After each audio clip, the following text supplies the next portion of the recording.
Assalamualaikum warahmatullahi wabarakatuh.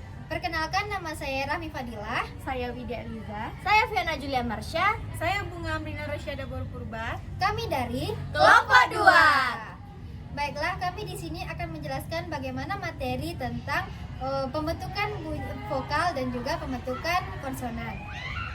Baik teman-teman, mari kita simak video penjelasan berikut ini.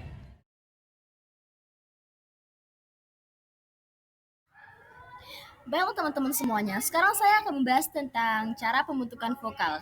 Vokal kardinal yaitu vokal yang mempunyai kualitas bunyi tertentu, keadaan lidah, dan bentuk bibir tertentu yang telah dipilih dan dibentuk dalam suatu rangka gambar bunyi.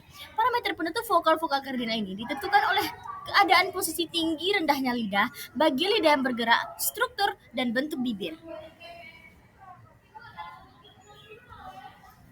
Vokal A diucapkan dengan merendahkan lidah depan atau ujung lidah serendah mungkin sehingga terciptalah bunyi A.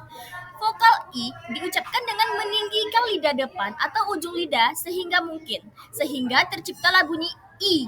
Vokal U diucapkan dengan menaikkan pangkal lidah setinggi mungkin sehingga tercipta pula bunyi U. Vokal E diucapkan dengan merendahkan pangkal lidah serendah mungkin sehingga tercipta pula bunyi E. Baiklah teman-teman semuanya, sekarang kita akan masuk pada pembahasan pembentukan vokal berdasarkan posisi bibir. Berdasarkan bentuk bibir, sewaktu vokal diucapkan, vokal dibedakan atas 2 poin. Ada poin A dan poin B. Nah, sekarang kita akan membahas dulu poin A. Poin A adalah vokal bulat, yakni vokal yang diucapkan dengan bentuk bibir bulat. Bentuk bibir bulat bisa terbuka atau tertutup. Jika terbuka, vokal itu diucapkan dengan posisi bibir terbuka bulat. Misalnya vokal U, O, dan A. Sekarang kita akan bahas poin B. Vokal tak bulat, yakni vokal yang diucapkan dengan bentuk bibir tidak bulat atau berbentuk lebar, misalnya I dan E. Saya Widya Liza akan menjelaskan pembentukan vokal sub C, yaitu pembentukan vokal berdasarkan tinggi rendahnya lidah. Berdasarkan tinggi rendahnya lidah itu terbagi menjadi 3. Yang pertama ada vokal tinggi atau atas yang dibentuk apabila rahang bawah merapat ke rahang atas seperti I dan U. Selanjutnya ada vokal media atau vokal tengah yang dibentuk apabila rahang bawah sedikit menjauh dari rahang atas seperti E dan O. Yang terakhir ada vokal terendah atau bawah yang dibentuk apabila rahang bawah diundurkan lagi sejauh-jauhnya seperti A. Baik, poin selanjutnya yaitu pembentukan vokal berdasarkan maju mundurnya lidah. Berdasarkan maju mundurnya lidah terbagi menjadi 3. Yang pertama ada vokal depan, yakni vokal yang dihasilkan oleh gerakan turun naiknya lidah bagian depan seperti I dan E. Selanjutnya, vokal tengah yakni vokal yang dihasilkan oleh gerakan lidah tengah, misalnya P dan A. Yang terakhir ada vokal belakang, yakni vokal yang dihasilkan oleh gerakan turun naiknya lidah bagian belakang atau pangkal lidah, seperti U dan O. Dan poin selanjutnya yaitu struktur. Struktur adalah keadaan hubungan posisional artikulatif aktif dengan artikulator pasif atau artikulasi. Yang pertama ada vokal tertutup, yakni vokal yang dibentuk dengan lidah diangkat setinggi mungkin mendekati langit-langit dalam batasan vokal. Jika digambarkan seperti I dan U. Selanjutnya vokal semi tertutup, yakni vokal yang dibentuk dengan lidah diangkat sepertiga di atas vokal yang paling rendah, dan contohnya seperti vokal E dan O. Selanjutnya ada vokal semi terbuka, yakni vokal yang dibentuk dengan lidah diangkat dalam ketinggian sepertiga di atas vokal yang paling rendah atau 2/3 di bawah vokal tertutup. Contohnya seperti E dan O. Dan yang terakhir vokal terbuka, yakni vokal yang dibentuk dengan posisi serendah mungkin kira-kira pada garis yang menghubungkan vokal A dan A.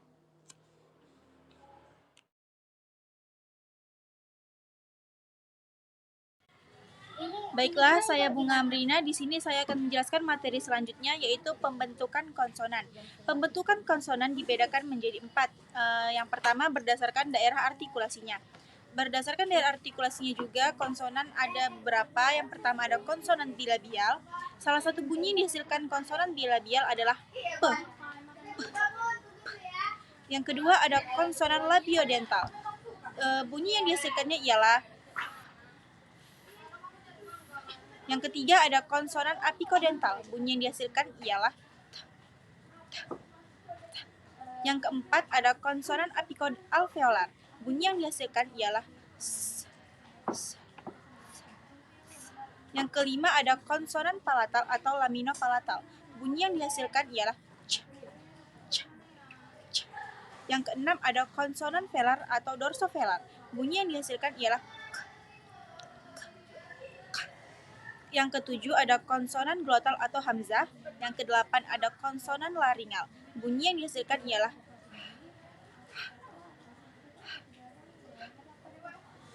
Yang kedua, berdasarkan cara artikulasinya.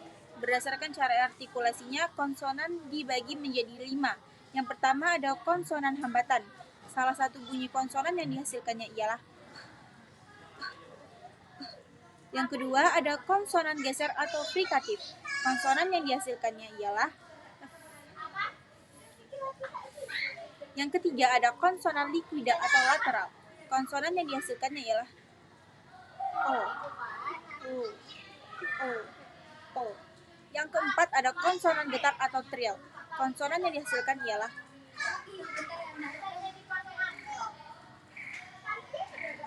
Yang terakhir ada konsonan semivokal. Baiklah, saya Rami Fadilah. Di sini saya akan menjelaskan tentang materi pembentukan konsonan berdasarkan posisi pita suara. Berdasarkan posisi pita suara atau bergetar tidaknya pita suara, konsonan dapat dibedakan atas dua, yaitu konsonan bersuara dan konsonan tidak bersuara. Apa yang dimaksud dengan konsonan bersuara dan apa yang dimaksud dengan konsonan tak bersuara? Konsonan bersuara yaitu konsonan yang terjadi jika udara yang keluar dari rongga ujaran turut menggetarkan pita suara. Sedangkan konsonan tak bersuara yaitu konsonan yang terjadi jika udara yang keluar dari rongga udara tidak menggetarkan pita suara. Contoh dari konsonan bersuara yaitu R. Dan konsonan yang tak bersuara contohnya adalah dan lain sebagainya. Baiklah semuanya, materi selanjutnya adalah pembentukan konsonan berdasarkan jalan keluarnya udara. Berdasarkan jalan keluarnya udara dari rongga ujaran, konsonan dapat dibedakan atas dua, yaitu konsonan oral dan konsonan nasal. Apa yang dimaksud dengan konsonan oral dan apa yang dimaksud dengan konsonan nasal? Konsonan oral yaitu konsonan yang terjadi jika udara melalui rongga mulut, sedangkan konsonan nasal yaitu konsonan yang terjadi jika udara keluar melalui rongga hidung. Contoh dari konsonan oral adalah dan contoh lainnya sebagainya. Contoh konsonan nasal yaitu dan lain sebagainya. Lalu di sini berikut adalah bagan yang menjelaskan tentang pembentukan konsonan berdasarkan jalan keluarnya udara.